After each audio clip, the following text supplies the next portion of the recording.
Hello guys, अब हम solve करने वाले हैं एक्सरसाइज नंबर 4.2 का क्वेश्चन नंबर सेकंड। ठीक है, तो चलिए शुरू करते हैं।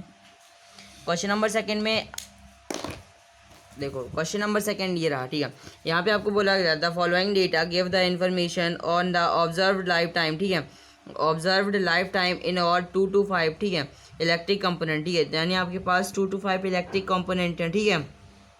ठीक है, और यहाँ पे आपको बोला गया कि ये ऑब्जर्व किया गया है लाइफ टाइम। ठीक है, लाइफ टाइम में ये ऑब्जर्व किया गया है। ठीक है, और यहाँ पे आपको पास ये डेटा दिया गया है। फिर नीचे देखो, यहाँ पे आपको बोला गया determine the model life time of the component. ठीक है, चलो अब हम इसको सॉल्व करते हैं।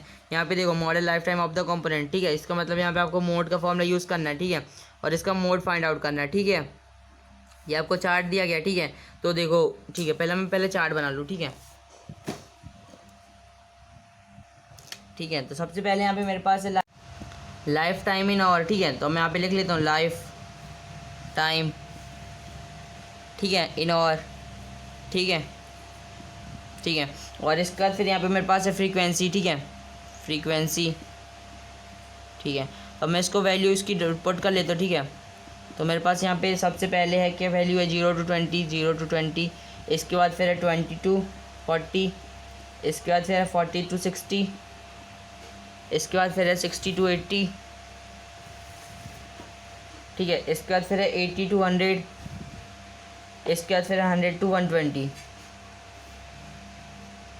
ठीक है, 100 to 120। ठीक है, ये आपके पास वैल्यू दी है, क्वेश्चन में दी गई है। ठीक है, आप देख लेना। फिर यहाँ पे देखो फ्रीक्वेंसी यहाँ पे हमको दी गई है 10।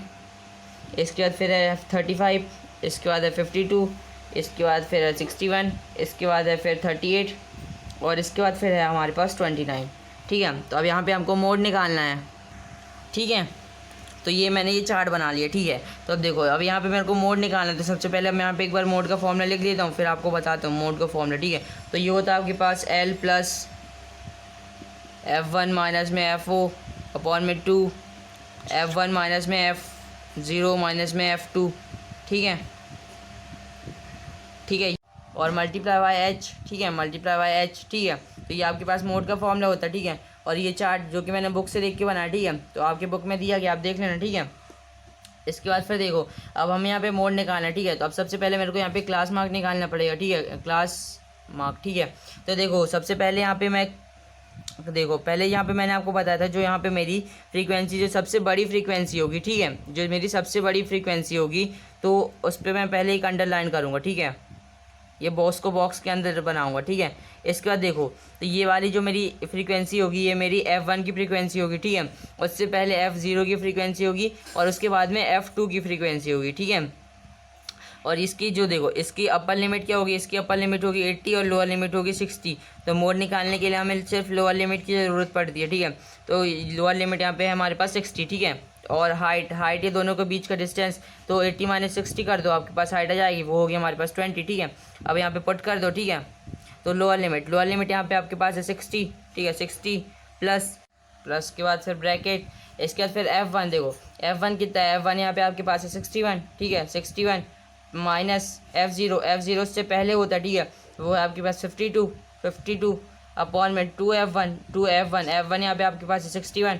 तो 2 मल्टीप्लाई बाई 61 माइनस F0 52, और इसके बाद फिर माइनस F2 यहाँ पे आपके पास है 38। ठीक है, और मल्टीप्लाई बाई H यहाँ पे 80 माइनस 60 करोगे तो कितना होगा 20, यानी H है आपके पास 20। ठीक है, अब आप इसको सॉल्व कर लो। तो देखो, तो ये मेरे फॉर्मूले में पुट करा है ना, फॉर्मूले में बस पुट कर रहा हूँ मैं। ठीक है, तो आपके पास हो जाएगा 60 प्लस 61 माइनस 52 करोगे तो कितना, ये होगा आपके पास 9।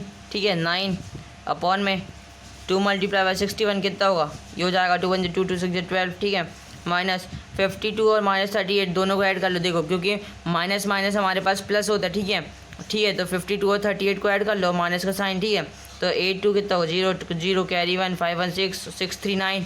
ठीक है, तो अब देखो ये आपके पास हो गया मल्टीप्लाई बाई 20।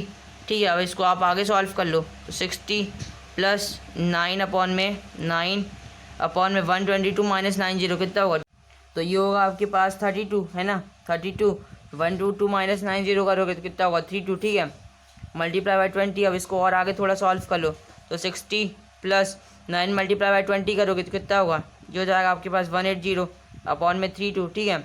अब आप इसको सॉल्व कर लो, ठीक है। 32 को आप इसको सॉल्व कर लो, ठीक है। तो 2 से कैंसिल कर दो, 2 9 ज़ा 80 और 2 1 ज़ा 2 6 ज़ा 12 और ये कैंसिल होगा तो 2 8 ज़ा 60, 2 4 ज़ा 8, 5 ज़ा 10, ठीक है। अब इसको देखो, अब अभी देखो ये किससे कैंसिल होगा, ये कैंसिल होगा 8 कैंसिल कर दो, 8 5 ज़ा 40, ठीक है। फिर इसके बाद पॉइंट लगाओ, ठीक है। फिर पॉइंट के बाद यानी 50, ठीक है। तो फिर आप ये 8 6 ज़ा कितना होगा 48, ठीक है। 6 ज़ा और इसके आगे भी सॉल्व हो रहा है ना, तो अब मैं इसके आगे सॉल्व नहीं कर रहा हूँ। इसको आप देखो, आप इसको 5.7 कर सकते हो, ठीक है, या फिर आप 5.6 ही रहने दो, ठीक है। क्योंकि देखो पॉइंट के बाद की वैल्यू की, पॉइंट के बाद आप एक या फिर मैक्सिमम तो 2 वैल्यू निकाला करो बस, ठीक है, ठीक है। या फिर चलो इसको और आगे सॉल्व कर लो, ठीक है। तो आपके पास बचा 6 2 ज़ा, ठीक है। और यहाँ पे हमने 2 वैल्यू निकाल ली, ठीक है। और देखो बस हो गया, ठीक है। अब यहाँ पे देखो, यहाँ पे आपने मोड निकाल लिया, ठीक है। और इसको अब ऐड कर लो, ठीक है। तो 60 + 5.62 को ऐड कर लो, ठीक है। तो कितना हो जाएगा 60 + 5 65 और पॉइंट में 62, ठीक है। तो आपके पास यहाँ मोड निकल के आ गया, मोड 65.62, ठीक है। तो अब आप इसका आंसर स्वैप कर सकते हो। यहाँ पे आपको आंसर स्वैप कर सकते हो, model life time of electrical component is 65.62 और, ठीक है, यानी वो 65.62 घंटे हैं, ठीक है। तो बस इसी के साथ आपका क्वेश्चन नंबर 2 कंप्लीट होता है। उम्मीद करता हूँ आपको वीडियो पसंद आया होगा। अगर पसंद आया हो तो वीडियो को लाइक और चैनल को सब्सक्राइब करना ना भूलें। Thanks for watching. तब तक के लिए बने रहिए हमारे साथ।